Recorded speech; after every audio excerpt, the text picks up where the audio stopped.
জয় জগন্নাথ। ଥରେ ଯଦି ଜଗନ୍ନାଥ ମୋ ସାଙ୍ଗ ହୁଅନ୍ତ, ଶାନ୍ତେ ସାଙ୍ଗ ହୁଅନ୍ତ, ହାତ ଧରି ଗାଁ ଦାଣ୍ଡେ ବୁଲି ଆସନ୍ତ। कहाँ से आए? वृंदावन। वृंदावन से। Oh my god, thank you so much.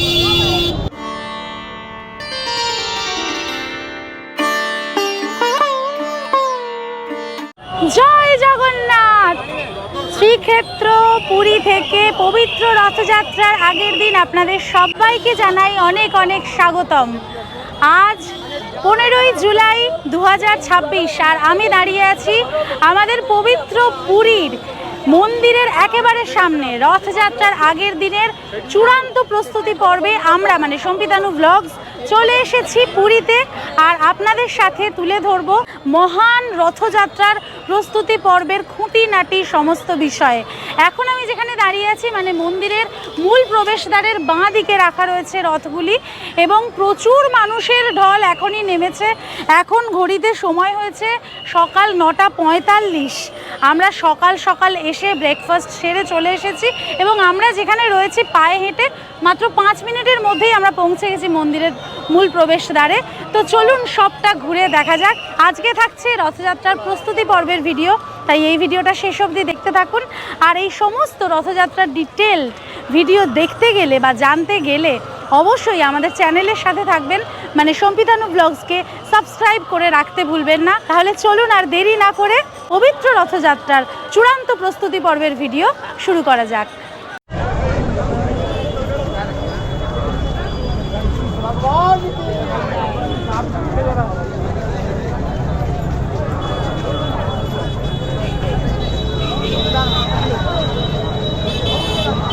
এই শ্রীক্ষেত্র পুরী হিন্দু ধর্মের 4 ধামের অন্যতম, যেখানে যুগ যুগ ধরে বিরাজ করছেন মহাপ্রভু জগন্নাথ।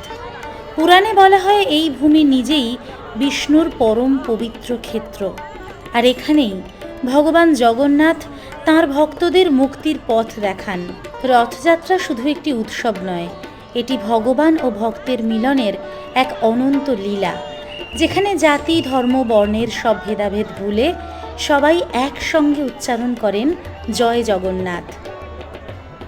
এখন আমি যে জায়গায় দাঁড়িয়ে আছি আমার ঠিক পিছনে দেখতে পারবেন মন্দির প্রাঙ্গণের একদম সামনে, মানে ঠিক যে জায়গায় স্নান যাত্রা অনুষ্ঠিত হয় তার ঠিক সামনেটা কত সুন্দরভাবে আলপনা দিয়ে রঙিন করে সাজানো হয়েছে।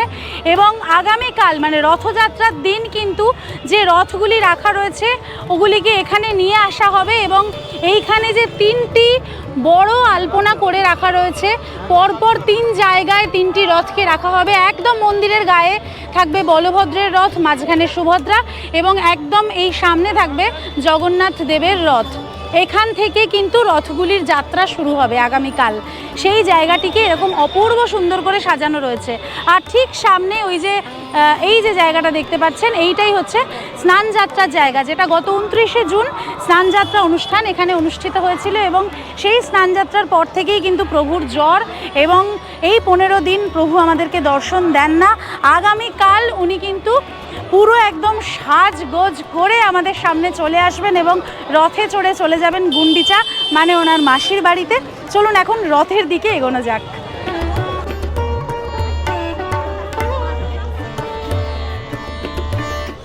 আচ্ছা, মন্দিরের ঠিক উল্টো দিকে এখানে যেটা দেখতে পাচ্ছি এখানে রয়েছে পথগ্রহ লজ।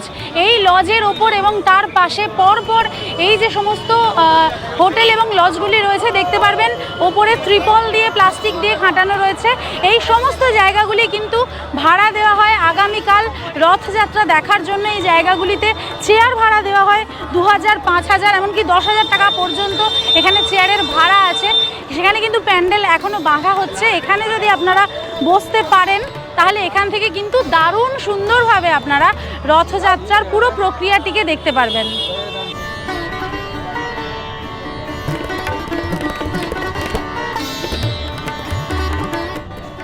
এই যে 3টি রথ আমার পিছনে রাখা রয়েছে, এই রথগুলি কিন্তু প্রত্যেক বছর নতুন করে তৈরি হয়।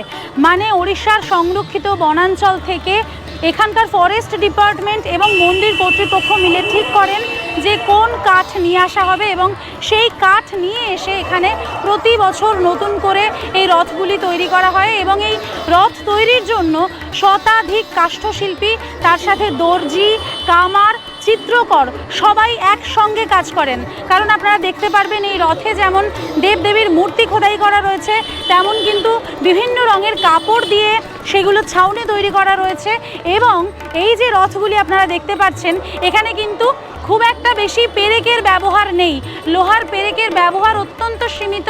এটা কিন্তু পুরোটাই কাঠ দিয়ে তৈরি এবং সেই কারণে এত শিল্পী এত দিন ধরে এই রথের কাজ শুরু করেন।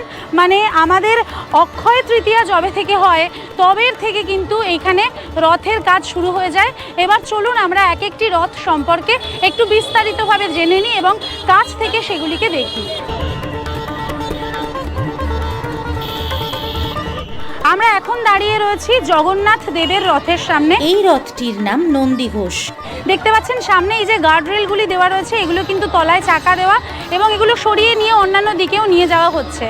তিনটি রথের মধ্যে এই রথটির উচ্চতা হচ্ছে সব থেকে বেশি, প্রায় 46 ফুট উচ্চতার। এই রথে আরেকটি নাম হলো গরুর ধ্বজ এবং অপর নাম হলো কপির ধ্বজ, যেখানে রয়েছে 16টি চাকা এবং প্রত্যেকটি চাকার ব্যাস কিন্তু 7 ফুট করে। লাল হলুদ কাপড় দিয়ে আচ্ছাদিত এই রথের সারথির নাম হলো দারুক এবং 4টি সাদা ঘোড়া দ্বারা এই রথ টানা হয় বা প্রতীকী রূপে ঘোড়াগুলিকে রাখা হয়, যে ঘোড়াগুলির নাম হলো শঙ্খ, বলাহক, শ্বেত এবং হরিদাস্য। এই রথের রক্ষাকর্তা দেবতার নাম নৃসিংহ এবং ধ্বজার নাম ত্রৈলোক্যমোহনী। এই রথ যে দড়ি দিয়ে টানা হয় সেই দড়ির নাম হলো শঙ্খচূড়া নাগিনী এবং এই রথে থাকেন শ্রী জগন্নাথ দেব এবং মদন মোহন। দেখতে পাচ্ছেন এখানে রথটির চাকাগুলির গায়েও কত সুন্দর কারুকার্য করে রাখা রয়েছে এবং যে ঘোড়ার কথা বলছিলাম সেই ঘোড়া কিন্তু এখনও লাগানো হয়নি, অন্য জায়গায় সেগুলো তৈরি করা হচ্ছে। এইখানে সামনের দিকে ঘোড়াগুলিকে সেট করা হবে পরে। দেখছেন কত মানুষ কাজ করছেন, এখনও পর্যন্ত এই রথ তৈরির চূড়ান্ত মুহূর্তের কাজ চলছে এবং এখানে যেমন রয়েছেন কর্মচারী বা যারা কাজ করছেন সেই শিল্পীরা, তার সাথে কিন্তু সিকিউরিটি বা নিরাপত্তা ব্যবস্থাও অত্যন্ত ভাবে সুনিশ্চিত করা হয়েছে। বিভিন্নভাবে এখানে সিকিউরিটি চেক করা হচ্ছে। দেখতে পাচ্ছেন এখানে বোম স্কোয়াড থেকেও লোক রয়েছেন, তারাও কিন্তু চেক করছেন যাতে কোনো রকম অঘটন বা দুর্ঘটনার কোনো সম্ভাবনা না থাকে, সেটা তারা সুনিশ্চিত করছেন।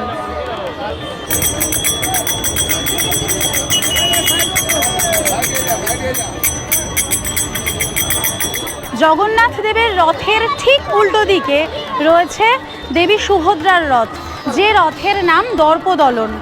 এই যে সামনে আপনারা দেখতে পাচ্ছেন এই দর্পদলন রথের অন্য দুটি নাম রয়েছে, যা হলো দেবদলন এবং পদ্মধ্বজ।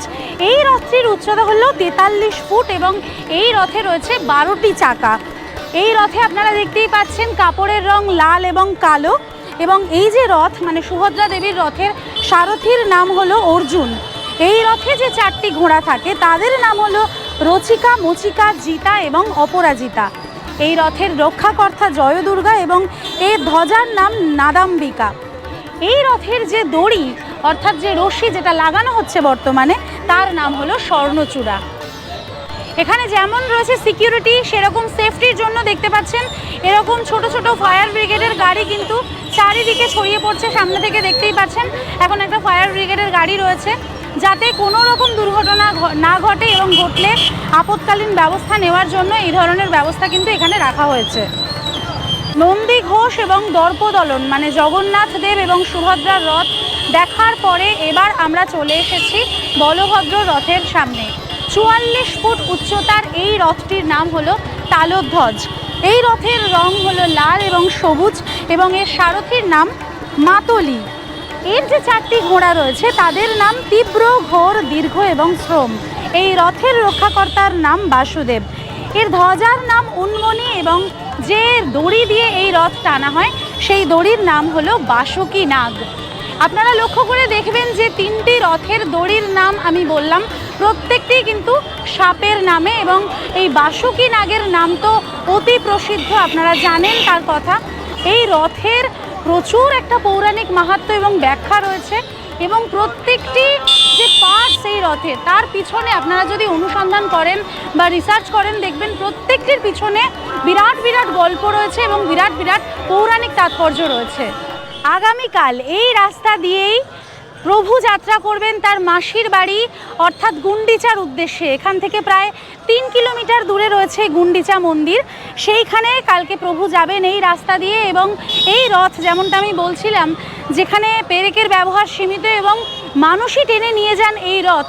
তবে অনেকে এটা মনে করেন যে রথ আসলে মানুষ টানে না, রথ টানেন জগন্নাথ দেব। জগন্নাথ দেবের ইচ্ছাতেই রথ চলে, শুধুমাত্র মানুষ, কয়েক লক্ষ কোটি কোটি মানুষ সেই রথের দড়িতে ছুঁতে পারার পুণ্য লাভ করেন। এবং এই রথযাত্রা এমনই এক উৎসব যেখানে একমাত্র ভগবান তিনি নিজে মাটিতে নেমে আসেন তার ভক্তদেরকে দর্শন দেবার জন্য, তার ভক্তদের কাছে আসার জন্য। সবসময় ভক্তরা যায় ভগবানের কাছে, কিন্তু এটা এমনই একটা উৎসব, বিশ্বের অন্যতম প্রাচীনতম উৎসব যেখানে ভগবান আসেন তার ভক্তদের কাছে।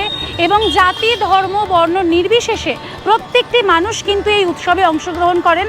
তার বড় উদাহরণ হচ্ছে আগামীকাল, যেটা ছেঁড়া পহরার মধ্যে থেকে এই রথযাত্রা অনুষ্ঠান সূচনা হবে। অর্থাৎ এখানকার যে রাজা, তিনি সোনার ঝাড়ু দিয়ে রাস্তা ঝাড় দেবেন এবং তারপরে কিন্তু সেই রথ চলা শুরু হবে।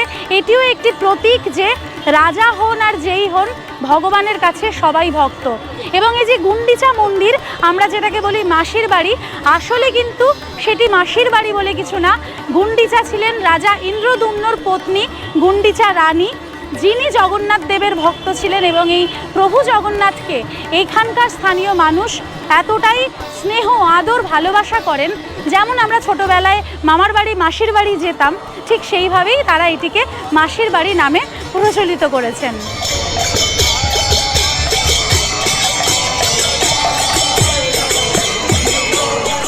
আচ্ছা, আমার সাথে কিন্তু ভীষণ মিষ্টি 4 জন কাকিমা রয়েছেন, ওনারা উড়িষ্যা থেকেই এসেছেন। ওনাদের সাথে একটু কথা বলে নেব। पहले बोलिए आप लोग कहाँ से आ रहे हैं? जय जगन्नाथ। जय जगन्नाथ। हम उड़ीसा में हैं और कटक से आए हैं। अच्छा कटक में अच्छा, पहली बार आ रहे हैं कि आप? हम एक वर्ष में 12-13 थर आ गए। अरे रथ में कितने बार? कटकरू आसु सी मो जा हेबे आम 4 जन जाई जेतेले मन करछु जगन्नाथ डाकिचंती सेतेबेले आम आसीचु। एमिति कि आम भूली जाइछु आम घर कथा, मासुकु 3 थर जोटा आम सामान्य गोटे आखि टिके जगन्नाथ देखि पार नथले, अबिका तांको आशीर्वाद रे आम जेतेबेले देखि पारुछु, संपूर्ण भाई देइ पारुछु। आ आनंद एई भितर जो आनंद मर्त वैकुंठ कहले श्रीक्षेत्र बोला जाए, एटा होछि हमर वैकुंठ साई समान। आम जगन्नाथ साई मिसी कि आम तांको निजर केतले भाई भाबुछु, केतले बापा भाबुछु, केतले निज सांग भाबुछु। एमिति मोर गीत अछि, घरे जदि जगन्नाथ मो सांग हुअंत, शांते सांग हुअंत, हाथ धरी गांडे बुली आसंत, पंडा को अनाओ नाही निजे आस ओल्हाई, जीवा दुहे सांग होई गाँरे बुलिबा जाई, शगड़ गुड़ारे आमे चालिबा बाट, थरे जदि जगन्नाथ मो सांग हुअंत, थरे जदि जगन्नाथ सांग हुअंत, रजदोली खेलिबा, पोड़ पिठा खाइबा, धर्मशाला रे सोइबा, माँ डाकिले घर को जीवा नहीं तो, थरे जदि जगन्नाथ मो सांग हुअंत। जय Jagannath. Thank you thank you thank you so much. ভীষণ সুন্দর পবিত্র একটা বাতাবরণ তৈরি হয়েছে এখানে। আমরা যেই রথের ঠিক আগের দিনে এসেছি না, আপনারা এই সময় যদি আসেন দেখুন একদম ফাঁকা ফাঁকাই রয়েছে, দারুণভাবে আপনারা এখানে ঘুরতে পারবেন, রথটা দেখতে পারবেন। এবং এই যে পরিষ্কার পরিচ্ছন্ন রাস্তা রয়েছে, এখানে কিন্তু সাফাই কর্মীরা প্রচুর রয়েছেন যারা অনবরত পরিষ্কার করে চলেছেন রাস্তা। যদি এই রাস্তায় এই সময় আপনারা আসেন সেক্ষেত্রে কিন্তু মাইকে বাজছে জগন্নাথ দেবের গান, এখানে কাতারে কাতারে মানুষ, সামনে এরকম রথ, মন্দির। এই পবিত্র পরিবেশে আপনাদের মন, অন্তর, আত্মার যে আলাদা একটা তৃপ্তি, যে আলাদা একটা শান্তি অনুভূত হবে, সেটা এখানে না দাঁড়ালে বোঝা সম্ভব নয়। দেখুন রাস্তার মধ্যেই আমি দেখতে পাচ্ছি অনেক মানুষ বসে পড়েছেন, অনেকে একেবারে দূর দূরান্ত থেকে আসেন, অনেকে সমুদ্রের পাড়েও থাকার জন্য আসেন। যেহেতু আজকে সকালবেলা প্রচুর বৃষ্টি হয়েছে, তারা থাকতে পারেননি, এখন রাস্তাতেই বসে পড়ছেন। আর এই পরিষ্কার রাস্তায় পরিষ্কার করার কাজ কিন্তু করে চলেছেন মহিলা পুরুষ নির্বিশেষে এই পুরী মিউনিসিপ্যালিটির সমস্ত সাফাই কর্মীরা।